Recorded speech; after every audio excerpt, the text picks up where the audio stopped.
주시는 하나님의 말씀은 사무엘상 18장 1절부터 16절 말씀입니다.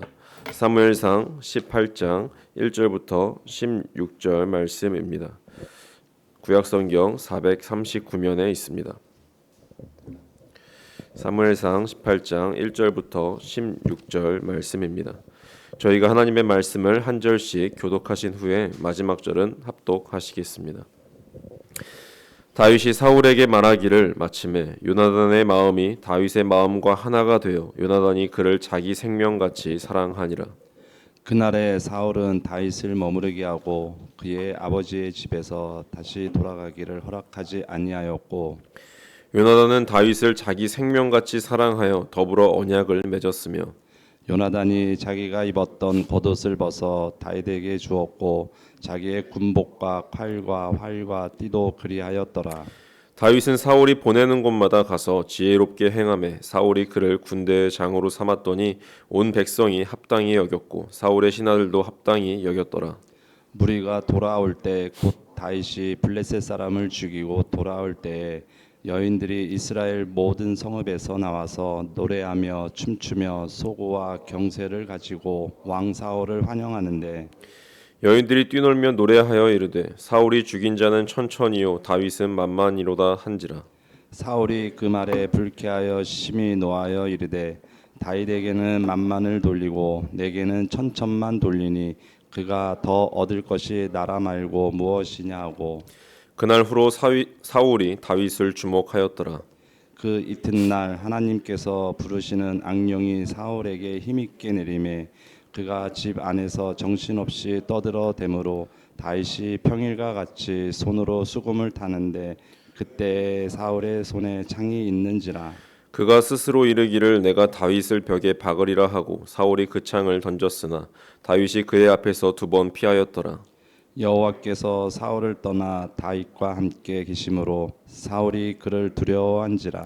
그러므로 사울이 그를 자기 곁에서 떠나게 하고 그를 천부장으로 삼음에 그가 백성 앞에 출입하며 다윗이 그의 모든 일을 지혜롭게 행하니라.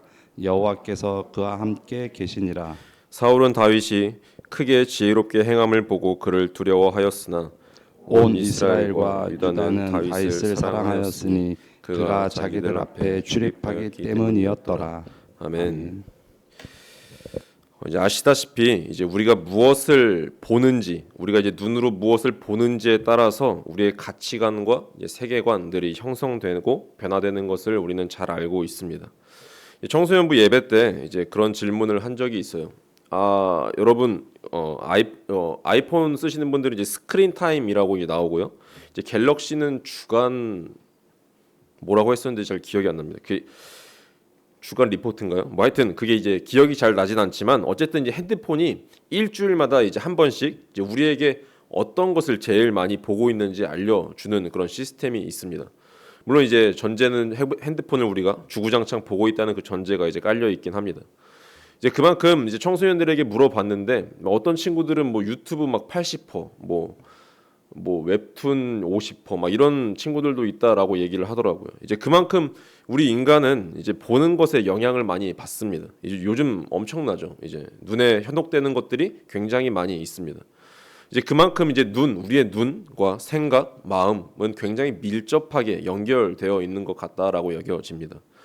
이제 그래서 이제 우리가 이제 지난 달에 이제 연초에 저희 교회에서 이제 부흥회를 하는 거 잘 아시죠? 이제 그때 이제 우리가 무엇에 대해서 많이 배웠는지 아실 겁니다. 통독에 관해서 많이 배웠습니다. 이제 중요한 건 하나님의 말씀이다. 우리는 이번 연도에 좀 하나님의 말씀으로 좀 채웠으면 좋겠다. 그래서 많이 듣고 많이 보자라는 그런 도전을 우리에게 주셨습니다. 내가 직접 읽는 그 성경 말씀 그리고 문자화된 그 성경 말씀이 살아 움직여서 이제 내 마음을 또한 내 전인격을 변화시키는 경험을 하게 됩니다. 우리가 성경을 읽을 때 말이죠. 어느 순간 이제 내가 성경을 읽게 되었다면 그렇게 시작했다면 어느 순간부터 성경이 이제 나를 읽기 시작합니다. 주체가 변화되는 것이죠. 그런 경험들이 이제 쌓이게 되면 우리는 하나님의 말씀을 가까이 할 수밖에 없습니다. 그리고 말씀의 다스림을 조금 더 받고 싶어하는 그런 갈망들이 더 깊어지게 됩니다. 그만큼 우리가 말씀을 더욱 가까이 하고 읽고 보아야 함이 중요하다라는 사실을 이야기하고 싶습니다. 우리는 무엇을 주목하여 보고 살아가고 있습니까? 이제 오늘 말씀을 통해서 이제 무엇을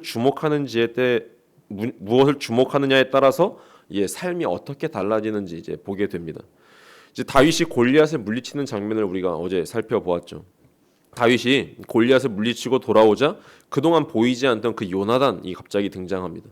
요나단이 등장해서 다윗을 반기면서 끔찍하게 사랑해주는 본문으로 오늘 본문이 시작이 돼요. 요나단은 이제 다윗을 어떻게 여겼죠? 자신의 생명처럼 여기면서 최고의 선물을 줍니다. 4절에 의하면 겉옷을 주고요, 군복을 주고 칼을 주고 활을 주고 띠, 그냥 모든 걸 다 줍니다. 다윗에게 이제 선물을 줌으로써 자신은, 저는 그렇게 해석했습니다. 요나단이 차기 왕권에 별 관심이 없구나라고 밝히고 있는 것이죠. 오히려 다윗이 이제 왕이 되어야 한다라는 것이 당연하다는 식의 반응을 보여주는 것 같았습니다. 왜 그렇습니까? 생각해보면 요나단이 누구죠? 지금 현 시대의 왕의 아들입니다. 사울의 아들입니다. 사울의 대를 이어서 왕이 될 사람이 바로 나다라고 생각할 수 있어요. 왕자였어요. 그런데 어떻게 했습니까? 자신의 옷, 군복, 칼, 활 등을 다윗에게 주었습니다. 그 주는 행위는 다윗에게 나의 왕권을 넘겨주는 상징적 행위라고도 해석할 수 있는 것이죠. 단순히 요나단이 그냥 차기 왕 다윗에게 다윗이 지금 잘 나가는 것 같으니까 그냥 라인을 타려는 것이 아니라, 또한 질투로 눈이 멀어버리는 것이 아니라 신실한 믿음의 소유자라는 것을 이제 느끼게 되었던 것입니다. 요나단은 이제 여호와 하나님의 그 능력과 섭리를 전적으로 신뢰함으로써 블레셋 사람들을 물리친 적을 우리가 말씀에서 본 기억이 있을 것입니다. 그 요나단이 신앙의 눈으로 다윗을 보았다라고 해석할 수 있죠. 그래서 다윗을 매우 사랑했을 뿐만 아니라 3절에서 이야기한 것처럼 영원한 언약까지 맺습니다. 저는 여기서 이 주목함이라는 단어가 떠올랐던 거예요. 요나단이 하나님을 주목하였기 때문에 다윗을 그 눈으로 보았고, 다윗은 그 5절에서 나오는 것처럼 가는 곳마다 지혜롭게 행하는 것, 지혜는 무엇인지 잘 아시죠? 하나님을 의지함으로 모든 일을 행했던 것입니다. 그렇게 다윗의 그 믿음을 보여주고 있습니다. 그렇게 다윗은 골리앗을 물리친 대가와 그리고 요나단의 사랑에 기초하여 사울의 궁으로 입성하는 장면이 오늘 나옵니다. 이 초청받아 궁으로 가고 있는 그 다윗이지만, 초청을 받았지만 처음부터 다윗의 앞날은 순탄하지 않았죠. 6절부터 7절 말씀입니다. 무리가 돌아올 때 곧 다윗이 블레셋 사람을 죽이고 돌아올 때 여인들이 이스라엘 모든 성읍에서 나와서 노래하며 춤추며 소고와 경새를 가지고 왕 사울을 환영하는데, 여인들이 뛰놀며 노래하여 이르되 사울이 죽인 자는 천천히요 다윗은 만만이로다 한지라 라고 이야기합니다. 저는 이 말씀을 보면서 다윗의 시작이 순탄하지 않구나라는 것을 느꼈습니다. 사울 왕이 괜찮은 상태여도 힘들 수 있는데, 이제 왕의 상태가 어땠습니까? 낮은 자존감과 자격지심에 시달리는 늙은 왕이라는 사실이 문제입니다. 그래서 사울 왕은 어떻게 반응하죠? 9절 말씀이죠. 그날 후로 사울이 다윗을 주목하였더라. 백성들이 다윗을 주목하여 노래한 것처럼 사울 왕도 다윗을 주목합니다. 연약한 사울은 이 순간부터 다윗을 견제하고 시기하기 시작하죠. 아마도 사울은 사무엘이 예언했던 그 이웃, 즉 자신에게서 왕권을 빼앗을 자가 다윗일 수도 있겠다라고 생각했습니다. 그렇기에 8절 말씀에서 이야기했죠. 이 사람이 이제 나라만 남았지 않느냐라고 이야기하는 것입니다. 다윗을 주목한 결과 갈등이 심화되고 사울이 다윗을 제거하려 하면 할수록 다윗은 어떻게 되죠? 더욱더 상승하고 사울은 쇠퇴합니다. 죽을 때까지 한 번도 다윗을 상대로 승리하지 못하는 것을 우리는 너무나 잘 알고 있습니다. 여기서 저는 그런 말씀이 떠올랐어요. 아가서 8장 6절 말씀에 이런 말씀이 있어요. 질투는 스올같이 잔인하다. 사울의 그 질투하는 모습을 보게 되었습니다. 사울과 다윗의 갈등이 그러하죠. 다윗에게 임하는 그 하나님의 은혜가 더하면 더할수록 사울의 마음을 괴롭히는 질투는 참으로 심해졌습니다. 사울의 마음은 굉장히 지옥 같았을 것입니다. 그러면서 사울은 깨달았죠. 자신을 떠나신 하나님께서 다윗과 함께 하시는구나 라는 것을 말입니다. 얼마나 참담했을까요? 다윗에게는 그에게 없는 것이 있었습니다. 그래서 사울은 다윗을 두려워하기 시작했습니다. 이 말씀에서 사실 좀 아이러니한 것을 발견해요. 사실 다윗이 위험하잖아요. 정작 그를 위협하는, 근데 다윗이 위험함에도 불구하고 정작 그 다윗을 위협하는 그 사울이 오히려 다윗을 두려워한다는 점이 아이러니합니다. 이것이 바로 하나님께서 함께 하시는 사람과 함께 하시지 않는 사람의 차이라고 볼 수 있죠. 오늘 본문으로 표현을 해보자면 다른 말로 하나님을 주목하는 사람과 하나님을 주목하지 않는 사람의 차이라고 볼 수 있습니다.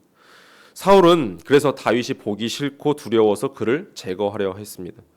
이제 그의 첫 번째 대안은 창으로 던진 것도 있지만 다윗을 천부장으로 삼아서 궁에서 내보내는 일이었습니다.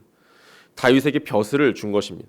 그러나 명목을 세워 계급을 강등한 처사밖에 되지 않았다라고 여겨졌어요. 이미 만만을 죽인 자에게 천부장은 어울리지 않는 자리였던 것이죠. 사울이 이처럼 다윗을 내보낸 이유는 우리가 너무나 명백하죠. 다윗을 안 보고 싶었고 가능하면 천부장으로 전쟁터에 나가서 죽어주기를 바랐기 때문입니다. 왕의 의무는 무엇입니까? 무엇보다 국가와 백성의 이익을 우선으로 삼아야 합니다. 그러나 사울의 행동은 어땠죠? 개인의 시기심으로 인해서 이 모든 것을 앞서고 있었던 것입니다. 사울의 행동은 그가 왕으로서 자격을 점점 잃어가고 있음을 여지없이 드러내주고 있는 본문입니다. 뿐만 아니라 사울이 의도했던 바와 달리 이 다윗의 문제는 시간이 흐를수록 굉장히 계속 커지고 있죠. 천부장이 된 다윗은 지혜롭게 행함으로 사울의 예상과는 전혀 달라집니다.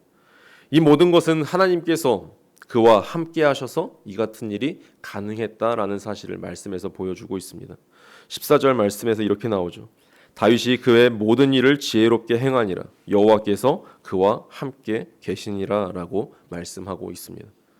왕은 그리고 사람은 하나님을 바라보고 그 통치에 순복해야 합니다. 오늘 등장인물들의 차이를 이 오늘 말씀을 보시면서 아시겠죠. 하나님의 통치를 받는가? 하나님의 통치를 받지 않는가? 하나님을 주목하는가? 하나님을 주목하지 않는가? 사람을 주목하는가? 우리는 누구를 주목하고 있습니까? 오늘 하루 나의 모든 것 되시는 주 하나님을 바라보는 하루 되시기를 간절히 축원합니다. 기도하시겠습니다. 우리의 주목을 받기에 합당하신 하나님 아버지, 오늘도 일어나 주를 바라볼 수 있는 그 힘을 주심에 감사합니다. 하나님, 주를 바라봄으로 인해서 오늘도 살아갈 수 있는 그 힘과 능력을 주심에 감사합니다. 하나님께서 주시는 그 영생으로 말미암아 정말 하나님께서 하나님을 더욱더 사랑함으로 또한 하나님이 사랑하시는 그 이웃들을 더욱더 사랑하는 오늘이 하루가 될 수 있게 하여 주옵소서. 하나님, 그렇게 우리가 더욱더 기도하는 것은 오늘도 이 다음 세대를 위해 정말 우리가 기도하면서 나아갑니다. 하나님, 우리 다음 세대들 한 사람 한 사람 죽어가지 않고 하나님을 바라봄으로 말미암아 정말 그 눈이 뜨여짐으로 말미암아 하나님을 바라볼 수 있게 하시고 하나님께 모든 것을 공급받을 수 있게 하시고 하나님께서 쏟아 부어주시는 그 은혜에 감사하며 그 감사함으로 반응하는 우리 아이들 될 수 있게 하여 주시기를 간절히 소망합니다. 하나님, 그렇기에 정말 우리가 간절히 기도하는 것은 정말 우리 한 가정에서 정말 성경 말씀을 읽는 것을 우리가 소홀히 하지 않게 하시고 가정 예배를 정말 우리가 소홀히 하지 않게 하시고 정말 우리 아이들과 우리 부모 세대가 연합하여 하나님을 더욱더 바라보는 그런 가정들 세워지기를 간절히 원하오니 하나님께서 우리에게 힘을 주시고 지혜를 주시기를 간절히 소망합니다. 하나님, 더불어 기도하는 것은 우리 선교사님들 정말 주님 즉 그 필요를 채우시고 정말 그 모든 사역 가운데 하나님과 함께 하심으로 말미암아 능력이 더욱더 퍼져나가기를 간절히 원합니다. 하나님, 더불어 기도하는 것은 이제 내일 미얀마 팀이 떠납니다. 하나님, 오늘도 준비하고 있고 또한 내일도 준비할 텐데 하나님, 그 모든 그 땅으로 나아가서 정말 그 영혼들을 더욱더 사랑함으로 하나님 나라를 펼쳐갈 수 있게 하시고 정말 그 마음을 다스림을 받아 정말 또한 선교사님의 말씀에 순종할 수 있는 그 믿음의 모든 과정들을 거칠 수 있는 모든 팀들이 될 수 있게 하여 주시기를 간절히 원합니다. 하나님, 더불어 기도하는 것은 우리의 모든 삶의 자리에서 하나님을 드러낼 수 있게 하시고 하나님의 나라를 살아갈 수 있는 우리 한 사람들 될 수 있기를 간절히 원하며 우리를 구원하신 주 예수 그리스도의 이름으로 기도드립니다. 아멘.